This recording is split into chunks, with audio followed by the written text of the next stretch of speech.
Check.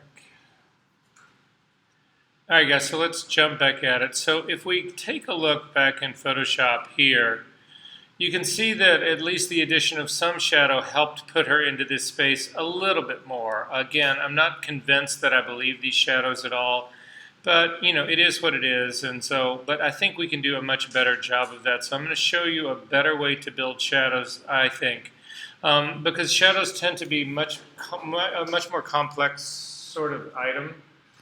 So that's how we're going to go after this guy. So I'm going to zoom in here again, back her feet. And really quickly, I need everybody, if you wouldn't mind, do a quick new file for me again, just so I can show you what it is we're going to try to attempt to do. So just hit Command-N to bring up a brand new file, just an empty file. And again, it can be an 8x10 at 300 ppi. That's fine. I'm going to double-click on the hand to get it to open up. And so what we're going to do now is you'll see we're working on a blank background right here. I'm actually going to add a blank empty layer above that. I'm going to work on this blank empty layer. And the two keys that you will use forever in making shadows are the G key and the E key. They stand for GE. No, the G key stands for gradient and the E key stands for eraser. So those are the ones that we're actually going to use. So I've still got the same colors that are in my foreground part right here. If you hit the G key, you go to the gradient tool. It's this tool right here.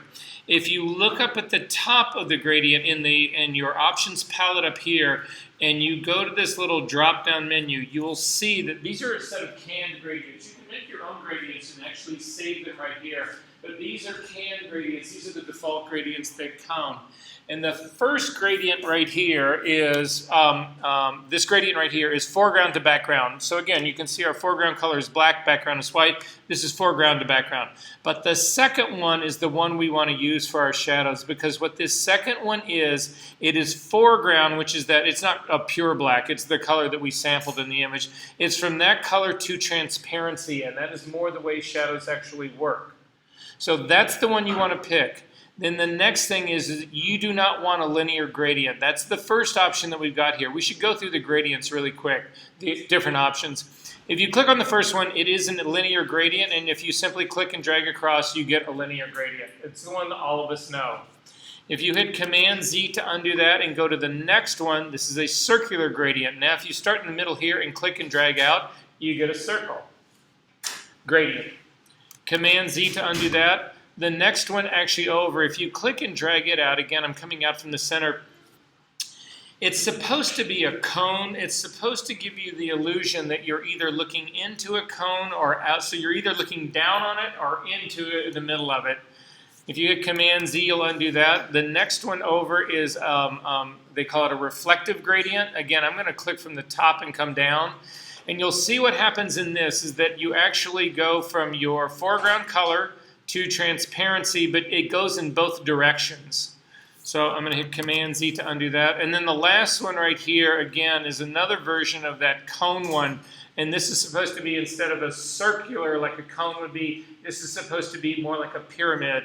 And so if you can imagine being inside of a pyramid and looking up, and that it's actually dropping into deeper shadow, this would give you, that's sort of that illusion. But in our case, to build our shadow work, again, I'm going to hit Command-Z and undo that. I am going to do the circular gradient. So simply do the circular gradient, come here and simply drag out a circle, and it looks basically like this. Everybody got that part? Your next move, and these moves you're going to do over and over and over and over again. Hit Command-T. With Command-T comes up, if you grab this top slider, the top little one that's in the middle, and click and drag it down, you'll see that it compresses the circle. I'm going to hit Command-Z to undo that. If you add the Option key, it comes and it pushes things down towards the middle. This is what we want to do to start to make our base shadows. The same thing holds true in going right to left. If you click this center point, you can actually draw this in to actually reshape your shadow the way you ultimately want it to be. And then finally, if you let go of your Option key and hover on the outside, you can rotate this thing. So we have a whole lot of flexibility in terms of the shapes that we can make, but again, it has that fall-off part that shadows actually do have, so it's a good quality for us to actually have in the sky.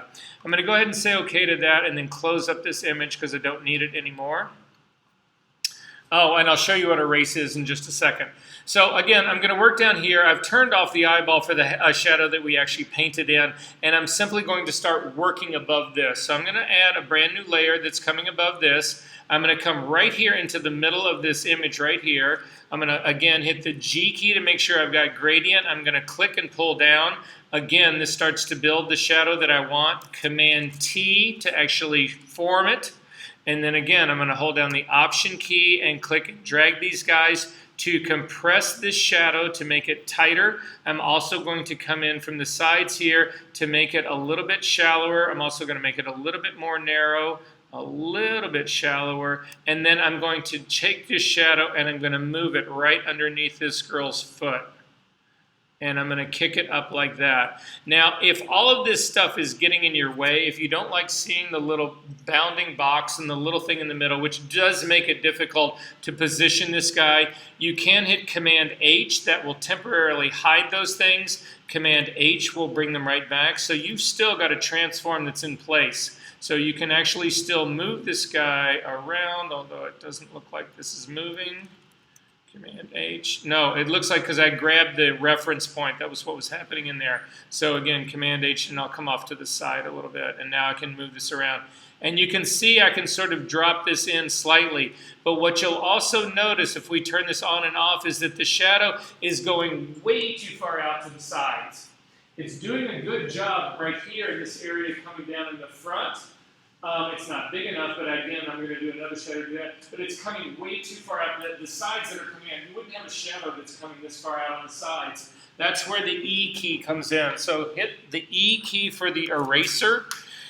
And with the eraser, we are going to leave it as a brush mode. I typically will actually leave this as a medium hardness in here, maybe like a 70% hardness. I want a pretty good edge on this, but I don't want it to be completely viewable. And then I'm going to take the flow of my eraser and I'm going to actually drop the flow pretty far down on this guy. I'm going to come down to like, we'll see what a 20 does, and we'll just see how it reacts down in here. And then again, working on my shadow layer, I can use this eraser brush to come in here and scrub this out. Now again, for me, I feel like that's too fast. So I'm going to hit Command Z to undo that.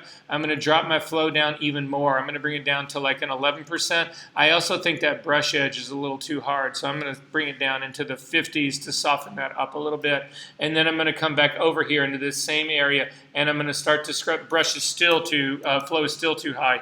Command Z to undo that. And drop my flow down to like a 3 or, well, let's go down lower than that. Let's get down to like a 5% or 4%. And now start to scrub in. And you can see now I've actually got control of it. You've got some that's happening on the other side as well. So this is the beginning of building a complex shadow. Now, if this truly was a shadow, you will see that her foot is actually on that rock. If we imagine this is the rock. Her foot's actually coming out over the rock. So there would be a shadow that actually drops down lower than that on the rock. It would start to fade. So I'm going to try to build that next one right now. So again, the G key to get your gradient tool up again. Click and drag out a gradient. Command T to actually give you, oh wait, hang on one second. Go back in time. That transform has not been made. The one that we actually did back in the back, I'm going to kill this right here. The one that we actually hid, so let me see, and it's also on the same layer. We need to go back to the last of the erasers that we've actually done. Hit Command H again, yep, so that at least has been committed. So the transform is committed. You need to do another new layer. You want to keep these all on separate layers. So I'm going to do a brand new layer right here so that if I screw this up, the first one that I did, I don't need to sacrifice. So again, the G key to get the gradient tool, click and draw out a gradient. Command T to actually transform this gradient. Hold down the Option key to actually compress this guy. Bring it in slightly like this, and then I'm going to rotate. I'm going to come to the outside and rotate this guy. Again, my reference point has fallen out, so I'm going to rotate it. Then I'm going to actually go back to making it a little bit wider because I actually made it too shallow. And then I'm going to choke it up a little bit like this. And then again, I'm going to move this up into place right here, the way I feel like that would actually be. I think it would come out a little bit wider than it is right now, so Option key to actually make it a little bit wider, and then maybe out just a little bit more like that. And I feel a little bit better about that. Go ahead and hit the checkbox to commit this. Again, I'm feeling kind of good about that. We'll see how this whole thing goes. Typically, I'll do a little eraser work automatically on this. So again, hit the E key to get the eraser, and I'm going to come in and clean up this area around this just a little bit to reshape that a little bit more. I still need a little bit more drive down underneath this, so another new layer on this to do it. G key to get the gradient tool, click and draw it out. Command T to actually transform this. I'm simply going to bring this whole thing underneath here and see what I feel like that guy does. Then I'm going to hold down the Option key and really do this a little bit more in place and kick this back under just a little bit more like that. Go ahead and then hit OK for your transform right there. Hit the E key to get the eraser tool and clean up the edges on that a little bit. Now, this is beginning to feel like it's forming a reasonably good complex shadow for me, but I feel like all of this is too dark. So to fix that part, with your layer already selected here, simply start to pull your opacity back down. And you can see when you start to pull the opacity back down that I've got part of that shadow sitting way out here on the outside that would never be on the outside. So again, I'm going to crank it back up so that I can see it. You need to erase all that stuff in the background that's actually sitting back behind her. Drop the opacity on this layer down just a little bit. Go down to the shadow that's actually underneath it. Its opacity needs to come down a little bit as well. You'll sort of see what it is looking like it's happening. Go down to the first one and drop its opacity back a little bit as well. This is now the beginnings of a complex shadow, and if you double click on the hand and kick back out, you'll actually see it's far more convincing in terms of that. Again, there are people who know how to hand paint this stuff really well. I'm not one of them. This is the way I would actually go about doing this. If we want to do the other foot really quickly, I'll kick over here really fast. Again, this would be yet again another layer. So I'm on layer 5 right now. I'm going to add another layer to be layer 6. G key to get the gradient tool. Click and drag out the gradient. Command T to actually transform it. Hold down the Option key. Crush the shadow. You can actually make these wider as well, which would be something that I probably want to do for this. Bring it over to her foot like this, and then rotate it slightly because that foot is actually tilted back. And don't try to get it all in one fell swoop. So you can see I've sort of got a good faint shadow here, sort of a secondary shadow that actually is working for me. So I'm going to go ahead and do that okay. I don't have it dark enough that's right under a foot right here, but the rest of that part actually works pretty good. Another new layer, the gradient tool again, G key. Click and drag it out, make another new shadow, Command T to transform it, hold down the Option key, crush this in both ways, because the shadow that's going to be under the front of her foot is going to be more intense. And then again, bring this over here underneath the front part of her foot, rotate it slightly, and that actually works for me even though it's coming too far in the front. So I'm going to go ahead and say okay to that. Hit the E key to get your eraser and take that edge off the very front of that. So we need to kill that part that's actually sitting right up there. And now it's beginning to anchor more into space. So these again are what my two shadows look like underneath that part. And again, if you feel like this shadow the second one we added is a little too strong, drop the opacity on this guy back just a little bit, and then double click on the hand and kick back out. And you can see we're beginning to anchor her in space. Are there questions about this? Is this working for you guys? Okay. So there's one last thing I want to show you while we're here, and then we're going to make an artificial background. So one of the mismatches that I feel like I've got here in this image is the contrast. Wouldn't you guys agree with that? Look at that girl's jacket. Would it be that deep? No, it would not be that deep. So how do I reduce contrast? Let's try it. So come all the way up to the top to the body. It's right here. And we're going to put a curve on this guy. So I'm going to actually click on an adjustment layer. I'm going to come up and add a curve to this guy. And we all know the typical S-shaped curve that adds contrast, right? You click on the shadow area, you pull it down to make it darker, and the highlight area to push it up. So our highlights are lighter, our shadows are darker, and that adds contrast to it, right? But in this case, we want to reduce contrast. So you would think it would be the opposite of this. So let's try that. I'm going to simply click on my preset here, come up to default, and we're going to do just the opposite. We are going to lift the shadows, and we're going to pull down the highlights. And so it actually has made this less contrasty. However, this is doing it to the entire image. I don't want this to do it to the entire image. I only want to impact the body. How do I do that? Edit in the actual smart object? I could open up the smart object and edit the smart object, but then I don't have the benefit of seeing it in the against the backdrop that I'm working on, the contrast that I'm trying to match. Yes? Exactly. Sarah's exactly right. If I hover over the space where these two layers actually meet, hold down the Option key, I get the clipping tool, the clipping little icon, and if I click on it, then it actually clips this curve. That's what this whole little icon right here is about. It clips it to this layer down here, and now you can see as I turn this thing on and off that it only impacts the body. That make sense? However, wow, it's also how to fuck up your image. How awful and god-awful does that look? Does this appeal to any one of you? Look what it did to her skin tone. Look what it did to, it's just like, that just blows. Now, sure, I could come in on this layer mask. I could hit the B key to get a brush. Make sure that it's a little bit of a softer brush. I'm going to keep it about a 50%er. Make sure that black is my foreground color, and then a little bit larger brush. And I could try to restore just the part to her face so that this brush, so what's happening now is it's only lifting everything else. It's lifting the jacket, it's lifting the anyway. But for my money, whatever, this just sucks. Could you make the curves luminosity? You could, so let's try it. No, so sure, come up, take the normal down to luminosity only.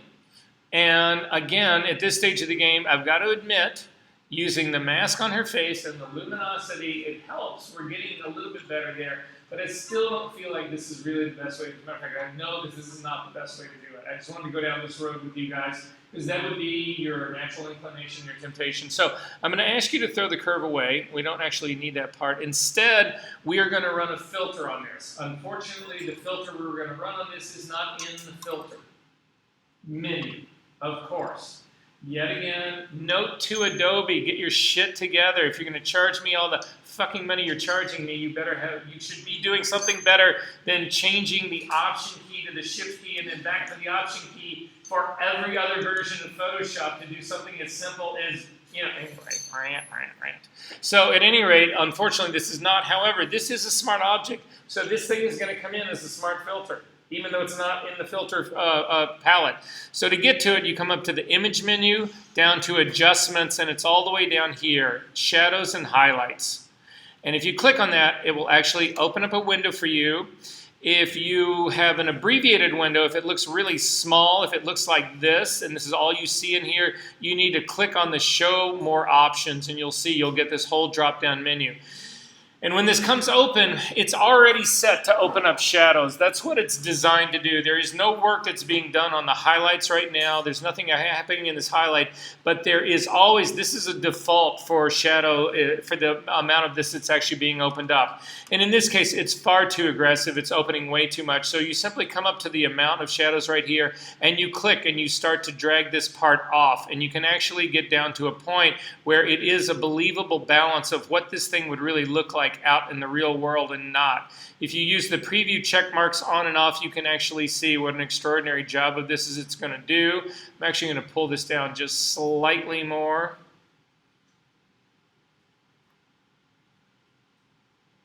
That feels about right to me, but and so I'm going to go ahead and say okay, but even if later on I don't feel like it is, remember I told you this is a filter, so it's sitting right down here as a smart filter.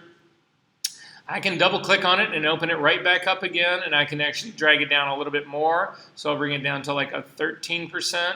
I feel good about that. It's actually got a layer mask on it, so if you felt like it was actually you wanted the legs a little bit darker, but the mask, but this part up here a little bit, you were happy with the top half, but you felt like the bottom half had to be a little bit darker. We can actually do that if you work on your layer mask. So simply pick the mask. Hit the B key to get a brush. Again, I'm going to change the flow of my brush way down. I'm going to bring it down into that. Well, so far today, it's never gone above a 5. So I've got my flow is actually way down. Black is my foreground color. Again, this is only impacting the smart object, so you don't need to really worry about the edge of this. You can be pretty sloppy with it because it's only going to impact this image. And then again, working on the mask for this smart filter, black is my foreground color. I can start to make my brush a little bit larger. I can start painting across all of this to darken these legs up, to bring this part down. And you can see that I've added that on my layer mask. If you want to see the impact of that, hold down your shift key and click on the mask, and you can see you've actually pulled the legs down. And that's probably what would happen. She's throwing a shadow on herself as well. So as you're going from the top of her bottom down, things are going to get a little bit darker here. And so this is the way that you actually deal with contrast. If you feel like this mask is in the right place, but it's too strong, so you could go back and do it, but you need to also realize that the properties palette now has changed to reflect the impact on this layer mask. So you can actually reduce the density of this layer mask. So if we come up to the top, and simply click on this and drag it back, you'll notice that it makes the mask paler. So we don't have to go in and repaint it. We don't have to go in and redo any of that. If you drag it all the way down to 0, all of that work we did there is gone. And then you can simply let this creep up slowly at a time to see, okay, that feels better to me, about 50% of what I have done. Is this making sense to all of you guys? So at the end of the day, folks, I'm telling you this right now, we do a little bit more work on this, remove a little bit more of that spill, this starts to become highly believable. Are we good on that? All right, you can close this up. If you want to save it to continue, to have it as a reference, whatever, go ahead and save it. I'm not going to save mine. I'm going to close up the other one as well. Okay, so we've done simple shadows, contrast. Okay, so we're going to go into creating a synthetic background, and that should take us home. Okay, so back into session 10.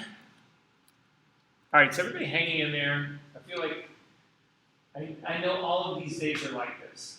And all I can say is I'm sorry, there's nothing else I can do, but I'm trying to give you everything I can possibly give you in 6 short weeks. Are we okay?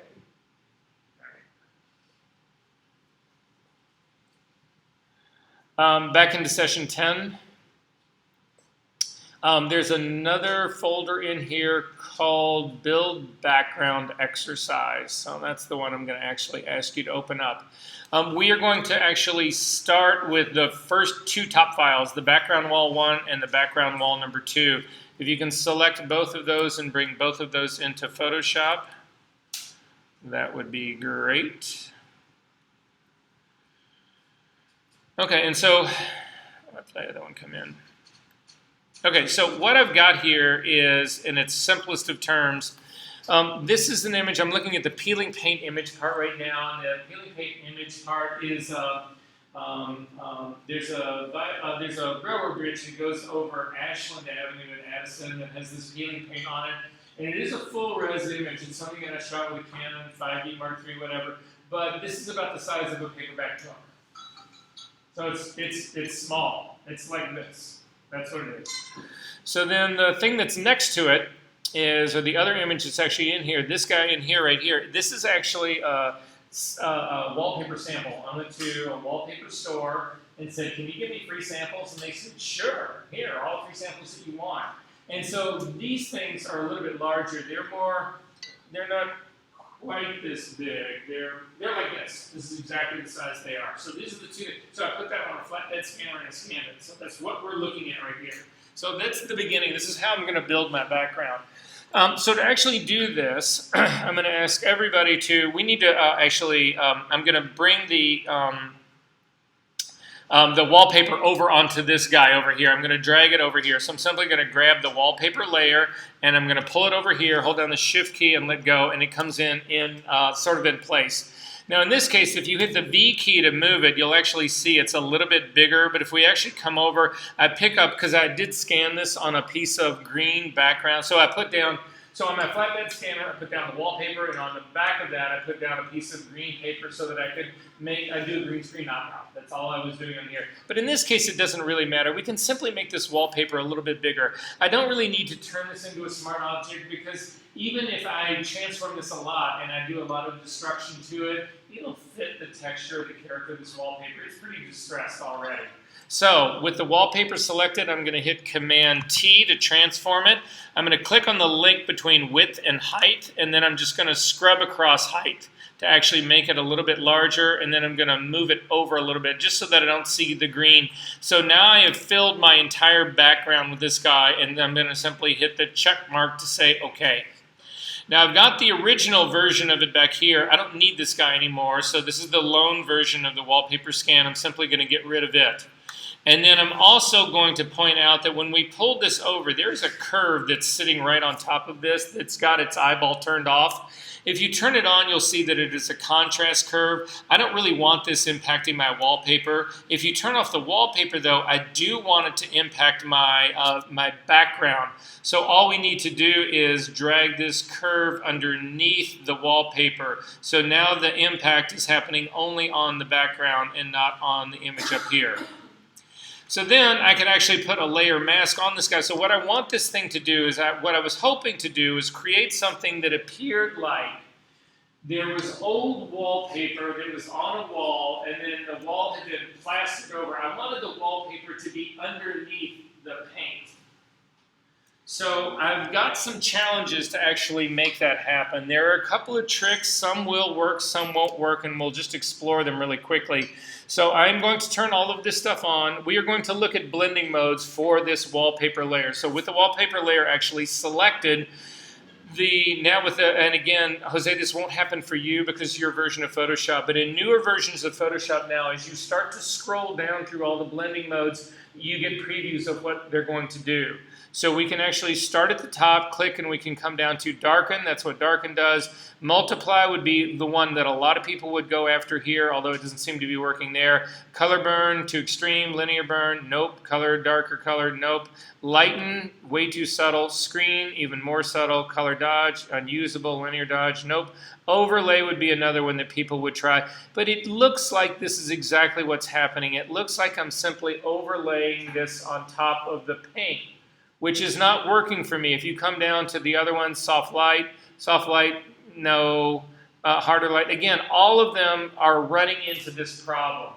So what I actually need to do is I need to hide part of the wallpaper. So if we add a layer mask to the wallpaper, so I'm going to click on Add Layer Mask here. I can hit the B key to come in with a brush. I'm going to crank up my flow to a midways up here, and we'll just see what happens. Black is my foreground color. I'm going to keep this a little bit on the softer edge right here. I'm going to drop it all the way down to soft, completely soft, whatever. And I'm going to come over and I'm going to start to scrub on this, whatever, and I'm trying to get this to be believable, whatever. And there's just no way. That simply is not going to happen, because what I need to do is I need the wallpaper to actually register what's going on with the paint. And I'm just painting now. I'm randomly painting. This isn't going to help me at all. Does that make sense what's going on? My challenge, what's going on here? So I'm going to throw this layer mask away. If it asks you to apply it or delete it, you want to delete it. And instead what I'm going to do is I'm going to try to build a mask of this based on the luminosity of this image down at the bottom. So to do that, uncheck the wallpaper layer, come all the way down and make the background layer actually the active layer. And then I'm going to come over to my channels palette. I'm going to hover over the icon of the RGB guy, and I'm going to hold down the Command key and click. That just loaded the luminosity of this as a selection. Now, we have done this since Sunny. So does everybody have the marching ants going? Are we good on this? Yep. Command D to deselect if you've done that. I'm just loading this RGB channel as a selection. So again, hover your cursor over the icon hold down the Command key and click. It just loaded that as a selection. Are we good on that? We're going to save this selection. So come up to the Select menu, come down to Save Selection, and we're going to call it Paint Luminosity.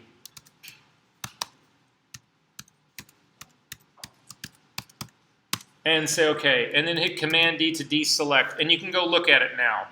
So scroll down to the very bottom. It's sitting right down here. If you take a look at it, it's a black and white version. It doesn't look a whole lot different than the paint thing did because the paint thing started out white. So if I use this mask on my wallpaper, what's going to happen? I'm going to see a lot of wallpaper, right?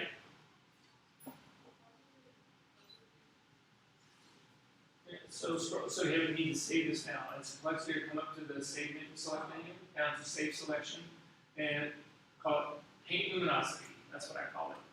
So what's going to happen is that if I use this as a mask, well, let's try it. Just load it as a mask.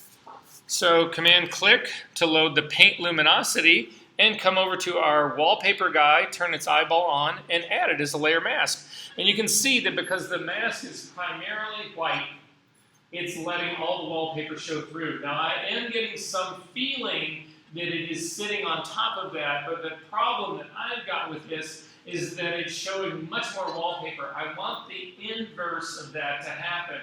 So how would you expect me to get the inverse? There is a clue in that. By inverting the mask, which is exactly what we're going to do. With the mask selected, hit Command I. Let me get rid of it first and I'll show you. So, no, I'll just show you. So come back over, hover over the luminosity. You've got the paint luminosity one, right? Hold down the Command key and click it, and it simply loads it again. Come over to the layer itself and add a layer mask. The little square with a circle through it, and it puts it on as a layer mask. So again, because this mask is primarily white, it's showing all of that wallpaper. I want the exact opposite, or the inverse of that. So, with the mask selected, I'm going to hit Command I to invert it. If you hold down the Option key and click on the mask, you can look at it now, and you can see that the mask is primarily dark tones right now, so it's hiding the majority of the wallpaper. However, it's doing it in such a way that it's respecting all of these lines, all the edge lines, all of that are a part of this mask. And so I can use this to actually control where I do see and where I don't see the wallpaper. So again, I'm going to turn this back on.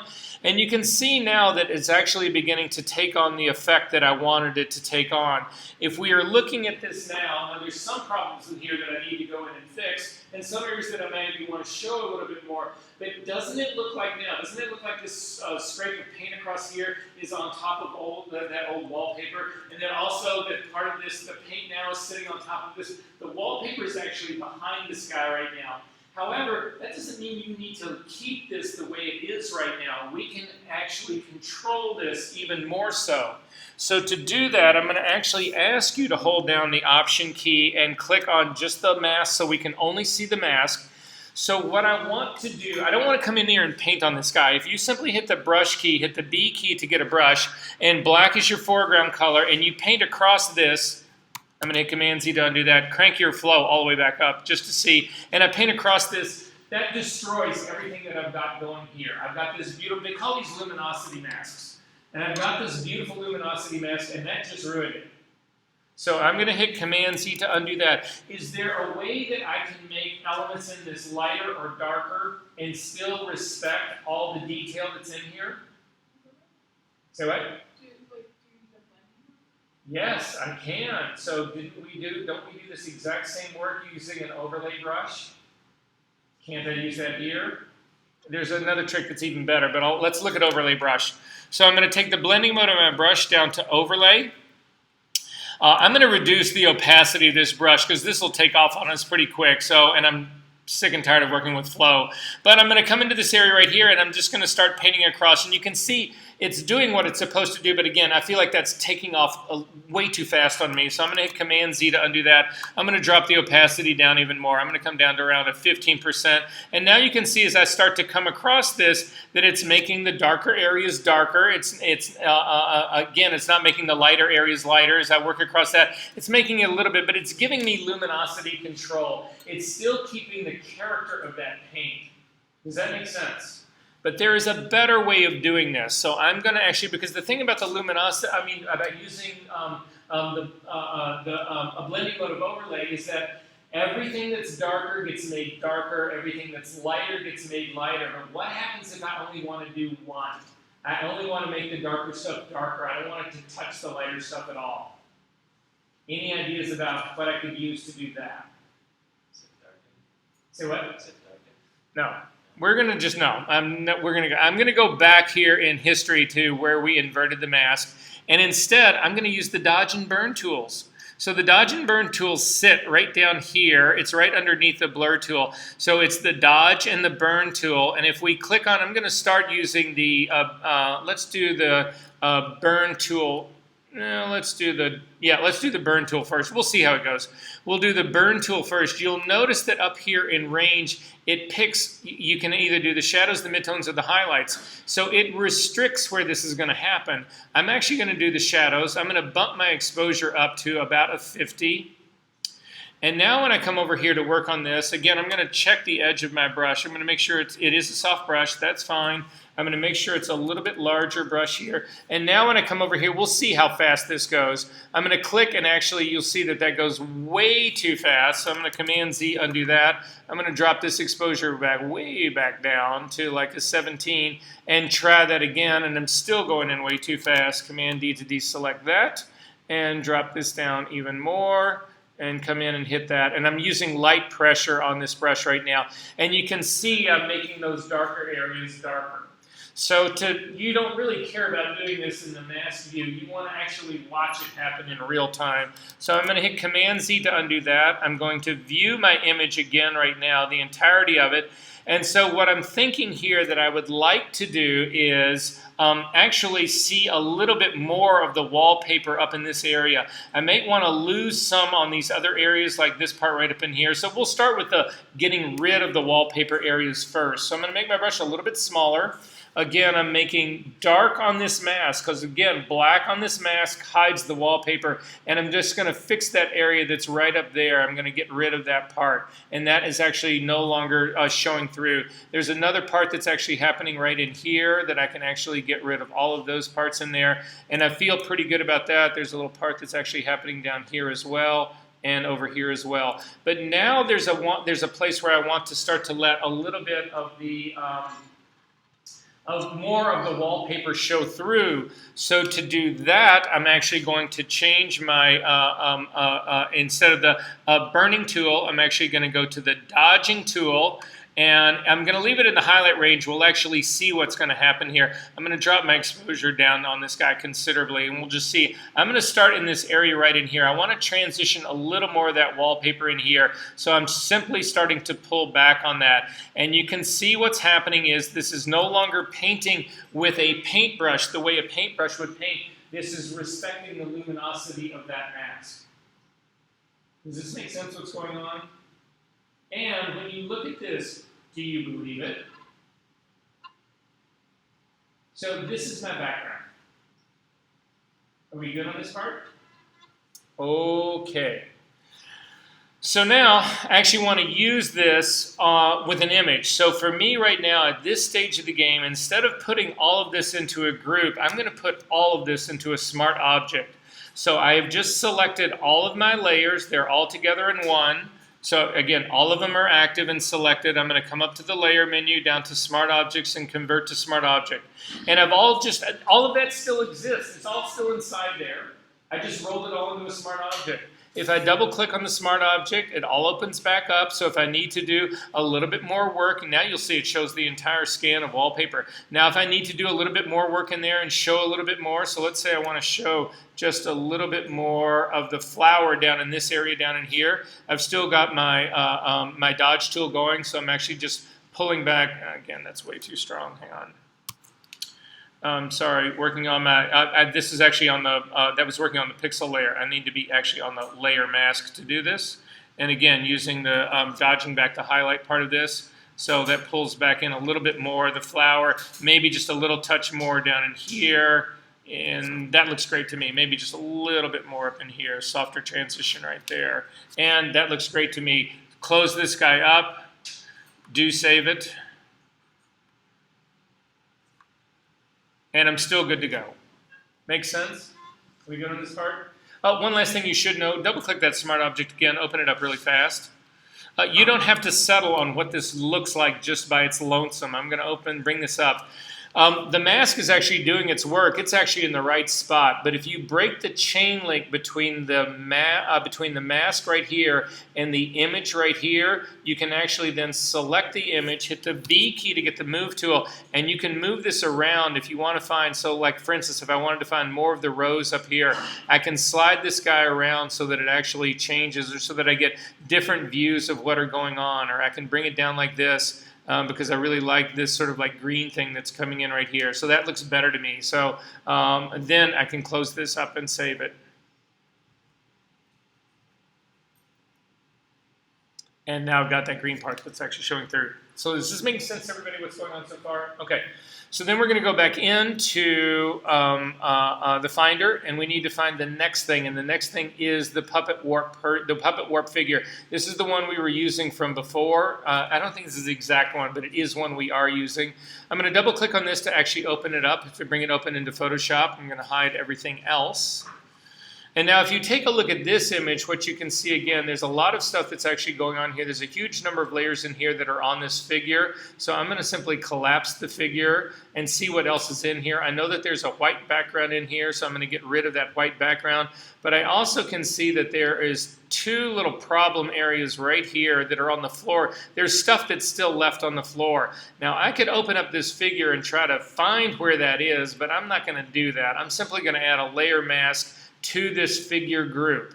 So to do that, simply click on, the figure group is active, click on add layer mask to it. It actually adds a layer mask to it. I'm going to hit the B key to get a brush. I'm going to change its blending mode to normal. I'm going to make it a hard brush. Opacity 100%, flow 100%, black is my foreground color, make my brush a little bit smaller, and I'm simply going to get rid of those two things right there. It's just that simple, so I don't have to go find those things. However, I want to work with an image that is all isolated on its own, and this just looks like a whole lot of hurt in this guy for me. So it's just too many layers, too much stuff to actually work in. So instead, I'm going to actually just turn this into a smart object. So up to the layer menu, down to smart objects, convert to smart object. You can see now it just, so again, if I needed to go back in there, all of that information is still in there. All I needed to do, if I need to change something, is I can double click on it. It all opens back up. Again, it's all in this group. It sits down here in this drop down group. All of it's down in here. But again, you remember I said I worry about this running out of background in this. So I'm going to go back in history. I'm going to close this up. I'm not going to save it. I am going to go, this is now, I'm going to go back in history where I converted this to a smart object. I am going to add a blank layer on top of this. I'm going to fill that blank layer with black. It's fine, whatever your foreground color is. I'm going to turn its eyeball off. I'm going to select both of these layers and turn this into a smart object, because this blank layer, even though it's not visible, will maintain the dimension, the full dimension of my frame of my smart object. So then up to the layer menu, down to smart objects, convert to smart object. And now I've got the girl. I can puppet warp her now. I can do any of those things to it. That's no problem. Are we good on this? We're almost home, guys. We're almost home. So then I'm going to simply take the smart object girl and drag her on to the background, hold down the shift key and let go, and she comes in into the middle of my frame. And I'm good to go, and I'm done. Am I? No, what's wrong with this? Unless this girl's Mary Poppins, she's floating in the middle of a really huge wall. She has no floor. So finally we need to add the floor. Is everybody good on this part so far? Close? Yes. All right, so now it's time to turn this off. Both of these layers are selected. Turn this into a smart object. So up to the layer menu, down to smart objects, convert to smart object, and now it's all rolled into one. This is what you want to copy on to the wall background that we've been doing.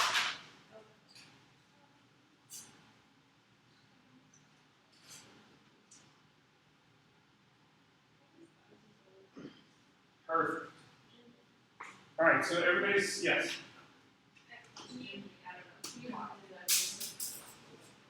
Maybe what? Sure, sure. No, I'm going to do it up here so everybody can see it here.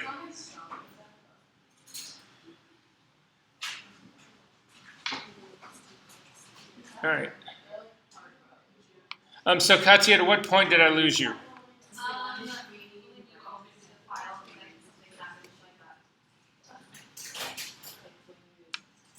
I'm just going to go back to the very beginning, when it very first opened. Are you good with that? Okay. So when this thing very first opened, I've got my figures right here, and I've got some other stuff that's underneath it that I don't really need. I've got a background right here that I don't want. Because if I merge the background into this, then I can't puppet warp her. She's not knocked out. She's on a white background. Even though she's not on the original green, she's on a white one. Doesn't help me. So I'm going to turn that eyeball off. And you can see that she's surrounded by transparency, except for these two little bits where I didn't finally get rid of the green floor that she was on. Make sense? So to get rid of those, I'm simply going to come up to my figure and select the entire figure. I'm going to add a layer mask to that. So this is now added to the figure group. So I'm masking the entire group. Hit the B key to get a brush. I think my file's different. I was going to say, the one I opened didn't have that. Yeah, I didn't have that, and it doesn't almost like green. Oh, it doesn't have this green part on it? Green. Let me, oh, it is. I tell you what, let me close this guy up and let me go to the image that you guys have. I would say otherwise it was All right, so student, build background, puppet warp figure. Okay, so this is what you guys have. Sorry. So in this situation, I'm simply going to turn off the background. And then I'm going to go up to the top and I'm going to select figure. I'm going to add a blank layer above this guy. Because I am afraid what's going to happen is that if I bring this in as as this transparency like this, it shrinks my entire image so that it just contains the girl. And that's not what I want. Does that make sense? So here, wait, no, I want to show you this. I want to show you this so you can see this. I'm going to throw this away. And I'm simply going to take the figure group. So just do this with me. Go ahead. There's like, on mine I have like a couple of layers of the girl and then another smart filter thing. You close the group. You've got the group open. No, it's outside of the group. I think we puppet warped her.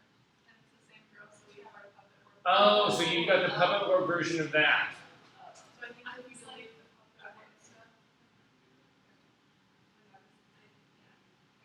Okay. Are we good? Yes, yes. Okay, so but here's the problem. If I simply turn this into a smart object, so again, I'm going to turn, I've just got the figure group selected, up to image, layer, down to smart objects, and convert to smart object. It converts it and it looks like everything is fine, but when I double click on this and it opens up, you can see that it has constricted this. All that big image area that I had that was all transparent around here, that's all gone. I cannot puppet warp this girl out beyond this edge because I've lost all that. Now, personally, I think that's a bug in Photoshop. It shouldn't be doing that, but it is. So, again, I'm going to simply close that up. I'm going to go back before I converted that to a smart object, and I'm simply going to add a blank layer above this figure. So I'm adding just a blank layer above, and I'm going to fill it. In this case, black is my foreground color. It doesn't matter what you fill it with. You can fill it with white, black. It doesn't make a bit of difference because I'm going to turn its eyeball off. But now if I select the figure and this layer by holding down the Shift key and I turn this into a smart object, I'm going to come down to Smart Objects, Convert to Smart Object. Everything looks like it's exactly the same thing that happened. But now if I double click on this guy and open it up, you see I've still got all of that area around it because it's having to respect the fact that this layer, even though it's not visible, it has to respect the fact that that thing's there. Make sense? All right. So then I can close that up. And then I'm simply going to drag the whole smart object over on top of my fake new background, hold down the shift key, and it'll just bring her into the center. And that's where I'm at right now. Are we all good with this? Okay, so I need a floor for this girl. So I'm going to close up the puppet warp figure because the lone figure, I don't need this anymore. And I'm not going to save it. And this is simply what I'm going to work with right here. So to get the floor, I'm going to go back into that very same folder that we're in, and there's this thing called Concrete Glossy Cement, and it's a JPEG, so you might need to drag it right onto Photoshop, because otherwise it may want to open up in Preview or some other application. So simply clicking on that, it's going to give me this warning that there's a mismatch here. I am not going to use the embedded one because I'm going to add this to my image. I'm going to go ahead and convert to the, I'm going to convert document colors to the working space. So I'm going to change the concrete floor to my Adobe RGB. I'm going to go ahead and say OK to that. So this is now my concrete floor. Again, I'm going to come up to Photoshop and hide others. And now I'm going to bring my concrete floor onto this image. But first, I need to look at this image, and you'll see, because the figure is actually highlighted, when I bring this concrete floor onto this, it's going to cover the girl. That's not where I want it to be. Yes. So, mine open in camera raw. How do you get it? So quit camera raw. Oh, wait. Oh, no, it's okay. You've got a preference set to simply do that. Go ahead and open it again. You can open camera raw. I'll hold down the shift key and just click open object. You should be good. So you're good to go. But it doesn't give the option to It's going to give it to you as soon as we drag it over. And if it doesn't, we need to check your color settings. Okay, so what I want to do is I want this image to be, it's the floor. It needs to be on top of the background, but underneath the girl. So just like the shadows are. So I'm going to select the bottom layer right here to make it active. Then I'm going to go grab the concrete floor, and I'm going to drag it on top of this image. And again, hold down the shift key to bring it in centered. And you can see it goes right behind the girl. And then I'm going to get rid of the concrete, the lone concrete image, because I don't need it anymore. So has everybody got this happening right here? Working pretty good? All right, I'm going to convert this floor to a smart object as well, because I am radically going to transform it. So to do that, oh, and by the way, this concrete floor was a Google image I found. Somebody send me an email really quickly and let me know I need to send you. I have got a series of like 6 or 7 websites where you can get free background material that's at least 4 megabytes in size, if not larger. Some of them are full res, some of them are actually larger than full res. So you can get concrete, wood, paint, canvas, all sorts of things, whatever. If you're looking to harvest, we call harvesting images, if you're looking to harvest stuff, whatever, they're a great site. And I'll post it in an announcement so you guys have them all.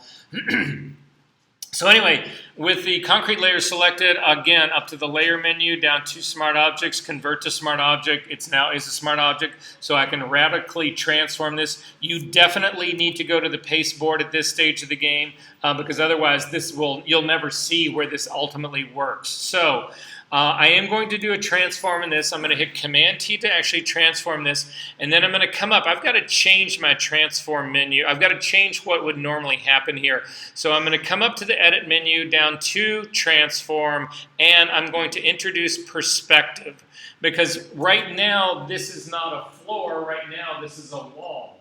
I need this to actually massively foreshorten to me to become a floor. So the first move that I'm going to make is I'm going to come up to the top handles right here and click and drag them till they fit the image, till they just come to the side of the image. And you can see what I've done now is instead of making a floor, I've actually made a ceiling, or I'm starting to slant. It's starting to become a ceiling. That's not what I want to do, but I still needed it wide enough to actually fit my entire image. So now I'm actually going to go after the bottom part of this and drag it to the side to start to introduce perspective to come out. And I am going to then hold down the space bar, the command key, and the option key to get the small magnifying glass so that I can kick way back out, so that I can continue to really stretch this guy out to create the illusion of a floor. Now, I've done this before, and it starts to get into unreal numbers, and I have no idea. And it's so small now, I can't even really see if this thing is working, but I'm pretty far stretched out here. You can move this entire thing down. So I'm actually going to simply drag it down until it comes under her a little bit more. And then we'll simply say OK. And because it is a smart object, if it's wrong, I can go in and amend it. I can go in and continue it. I can change it. I can undo it. I can do all of those things. So I'm simply going to commit this to say OK. And then I'm going to zoom in and see what it looks like and how did I do.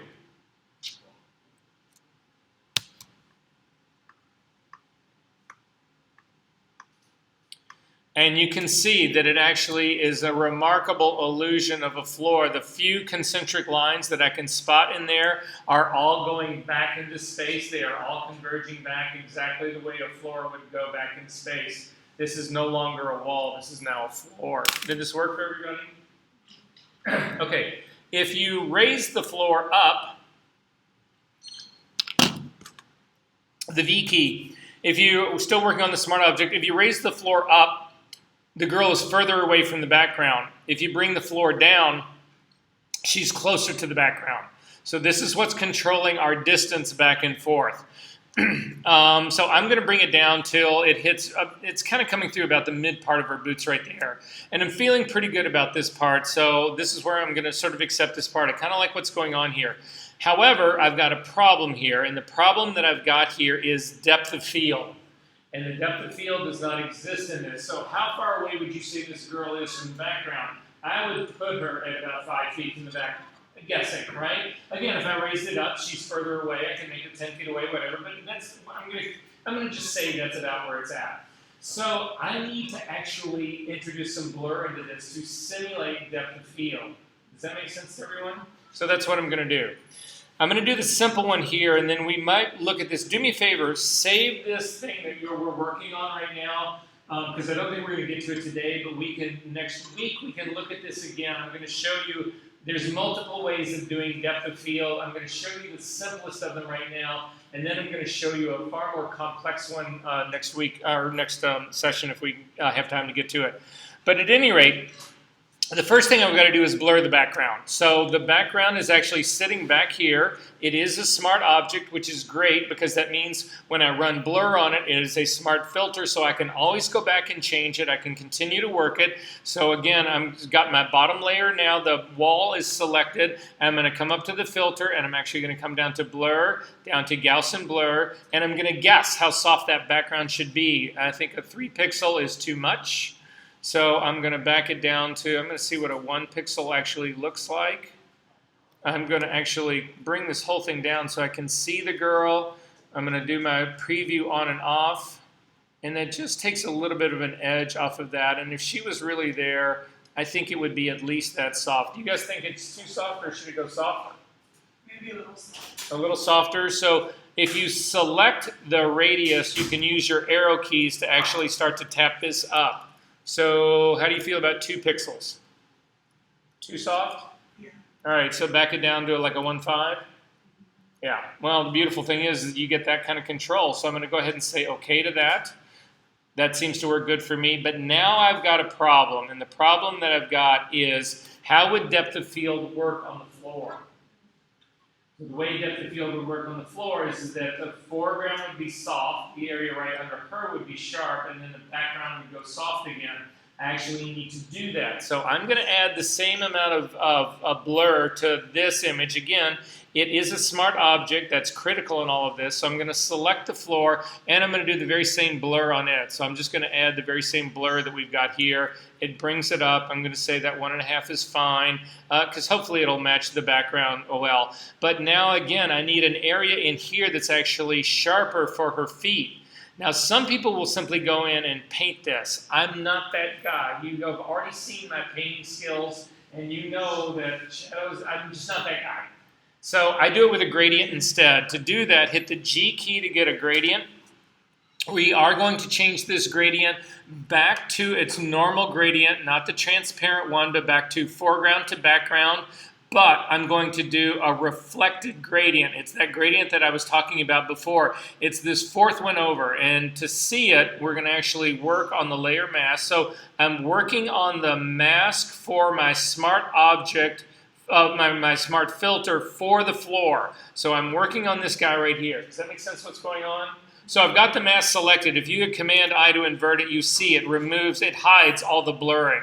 So again, I'm going to just hit Command-I to go back to it. But now you can pull a gradient on this. So I'm going to start here roughly somewhere around her feet. And I'm going to click and I'm going to draw forward. And I'm going to hold down the Shift key, which will restrict my motion to perfectly vertical.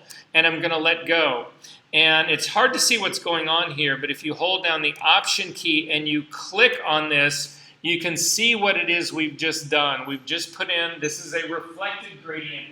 It starts from background, it goes to foreground, and back to background again. So this mask is blocking that blurring right underneath her feet. It's allowing the blur to happen in the background, but it's also allowing the blur to happen in the foreground. Does that make sense to what happened for everyone? So you can actually, again, click on the Option key to hide that guy.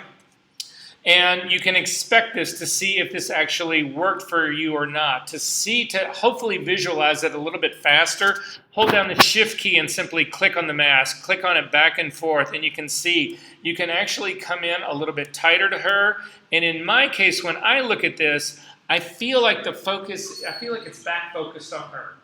I don't feel like this is the front. I don't feel like the sharp part of the focus is right under her. So the thing about the gradient tool is it always redraws itself. It will write over itself every single time. So I'm simply going to pull another gradient. I started a little too far back on this guy. So again, I'm still working on this layer mask. I'm simply going to click and drag forward again, holding down the Shift key. And that's pulling me a little bit more forward, but not enough. So I don't have to do undo. I'm just going to click right about where her toes are and drag forward and let go. And now I'm feeling like this is getting closer to looking where it's focused underneath her. Again, to see the effect of this, simply click on this key, whatever, to actually take it off. I still feel like this is back focused. So I'm going to actually bring this even more forward. Again, it's just all about the illusion. And all of a sudden, I am painting this gradient. I started it in front of her feet. But it's what makes it work. So is this working for you guys? So it's moving like yours just keep redrawing it every is. single time. Just making it bigger. It's not moving mine. It's not redrawing it.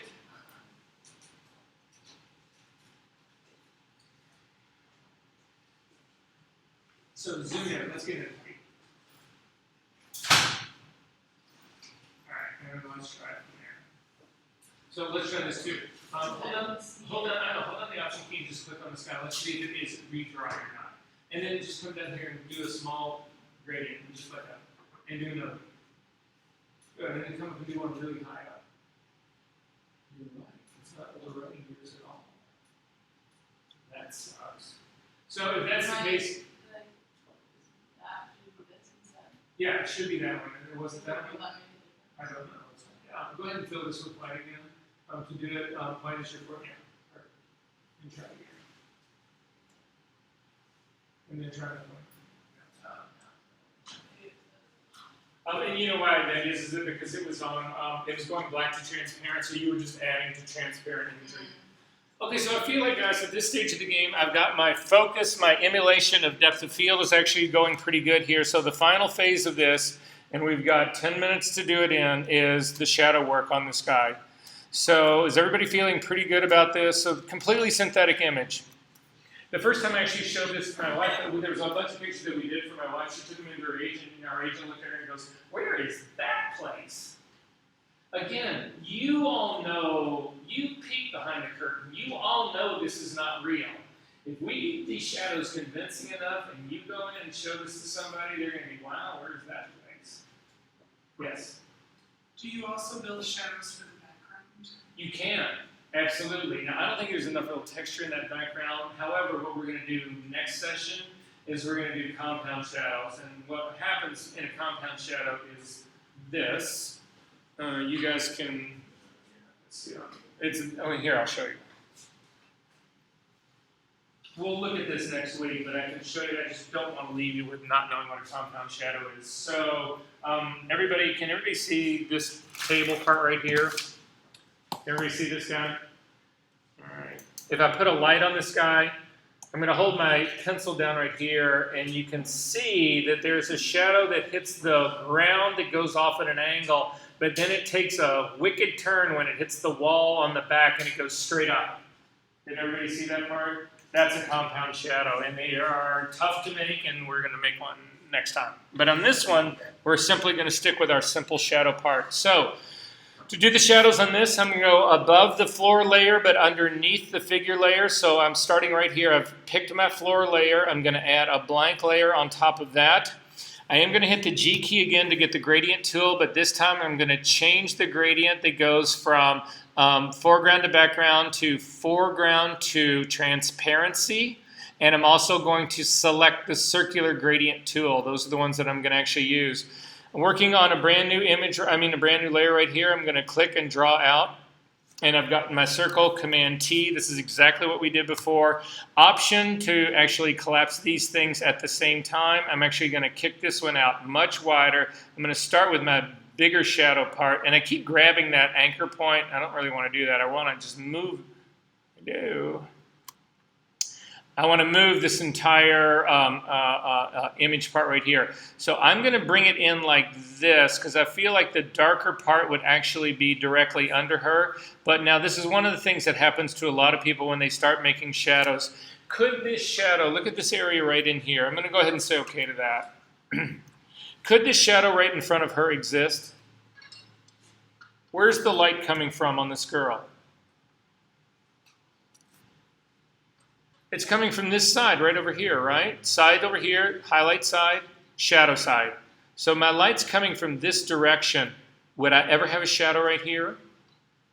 No. That's being hit by light. What's making this shadow? There's nothing that would make it. So the E key to get the eraser tool. It is a sticky tool, so it's actually remembered all those parts. So I'm actually simply going to come in here and erase all of this part off of that guy. There's a little too much in the back, but that's actually because I didn't do a good enough transform on this. So I can still transform this. Command T, and I'm going to crush this a little bit more. So I can continue to work with this part. Go ahead and commit that. And again, I've still got shadow that's sitting up here at the top, so I can get rid of all of that. There's too much that's on the side right there, and then there's too much in the back of her as well. So that is actually feeling better for me. I also think that the opacity on this is too strong, so I'm going to back that off just a little bit. I'm going to then add another new layer here. Again, the G key to get a gradient tool. Click and draw out a gradient, Command T to actually change this. I need to do a much, much heavier, sharper shadow that's really directly underneath her feet because it would be much, much, much heavier down there. So again, hold down the Option key to transform this, and I'm actually going to make this guy really small. And again, click on this guy and bring it down underneath her feet down in here. And I'm going to hit Command H to hide that because I can't see where that guy went. And then I'm going to use my arrow keys to actually just tap this into place a little bit. And I feel better about that guy right there. So I'm going to go ahead and commit that transform. Hit the E key to get my eraser. I'm going to zoom into this a little bit more. And again, erase that part that's sitting right in front of her right there. And then finally, I'm going to drop that opacity down a little bit as well because I think it's a little too dark. So I'm going to kick the opacity down on this a little bit more.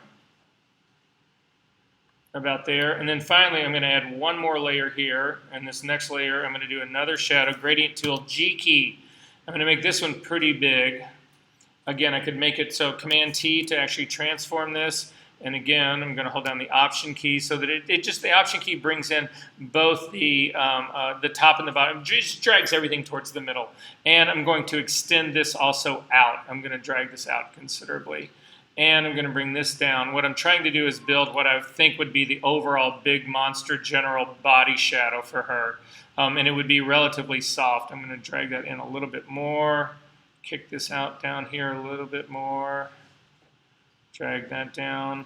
I'm going to go ahead and say OK to this. It's still going to need work. The E key to get my eraser. I'm going to erase all of this area that's in the front of her. All of that goes away. This is way too strong of a shadow, so you really need to drop the opacity of this guy down, like a lot. So I'm down to, or this is around a 50% opacity, and that still seems a little bit too much to me. It's too wide. So Command T again, just to be able to pick this up, draw it down a little bit more. Go ahead and say OK to that. I'm going to turn it on and off to try to spot what I'm missing. So I'm missing, there's a whole area of shadow that's here in the back that all needs to be erased. There's some right here in the front that also needs to be erased. And then again, I'm going to turn this on and off. That seems pretty good. It's still too strong. Drop the opacity even more.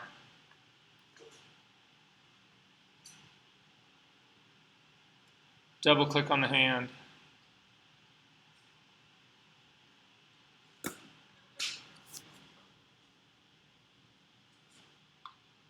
Is this working for you guys?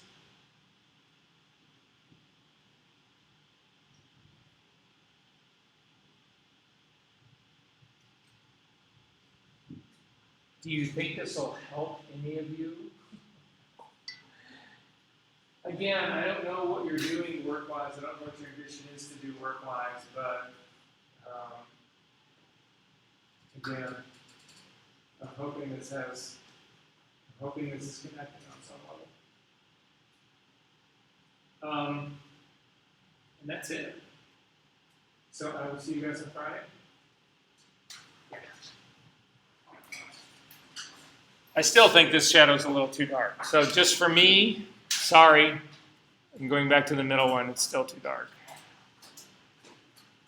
Should we save the second half of this to compare for later? Sure. It's actually it was the first shadow that's still too dark. Yeah, that's much more believable.